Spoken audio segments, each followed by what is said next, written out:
Hello everyone, welcome back to my channel. আজকে আমি তোমাদের সঙ্গে একটা লাঞ্চ মেনু শেয়ার করছি। আজকে আমার লাঞ্চে ছিল ভাত, পেঁয়াজ, লেবু আর তার সঙ্গে ছিল এক বাটি মাটন। তো এটা সিম্পল ছিল বাট ওয়াও। তো আমি দিদিভাই বাড়ি এসেছি, তো দিদিভাই না খুব ভালো মাটন বানায়। আর দেখো দিদিভাই আমাকে একটা আমার প্রিয় পিস দিয়ে দিয়েছে, নাল্লি পিস। আমার এটা খুব ভালো লাগে। আর আলুটা দেখো কি সফট হয়েছে। আলু, গ্রেভি দিয়ে ভালোভাবে ভাতটা মাখানোর পরে এতে একটু আমি দিলাম গন্ধরাজ লেবু। এই লেবুটা না গন্ধরাজ লেবু ছিল।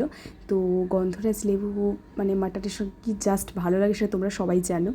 আর তার সঙ্গে একটু মাটনটা দেখো খুব খুব সফট, দেখো ধরতেই গলে গেল কীভাবে, আর খুব জুসি ছিল। তো মাটন দিয়ে জাস্ট বাইটটা যখন নিলাম, উফ, এই ফিলিংসটা না কখনো বোঝানো যাবে না মুখে। তো আমার মতো না কে কে গোটা রসুন খেতে পছন্দ করো প্লিজ আমাকে কমেন্ট সেকশানে জানিও। আমি চিকেন বলো মাটন বলো, আমি না গোটা রসুনটা খেতে খুব ভালোবাসি। গোটা রসুন, একটু পেঁয়াজ, একটু আলু, তার সঙ্গে মাটন, এই যে বাইটটাকে কখনো এই বাইটে মানে বিট করতে পারবে না। আজ তাহলে এখানেই শেষ করছি, দেখা হচ্ছে নেক্সট মিনি ব্লগে। Bye bye.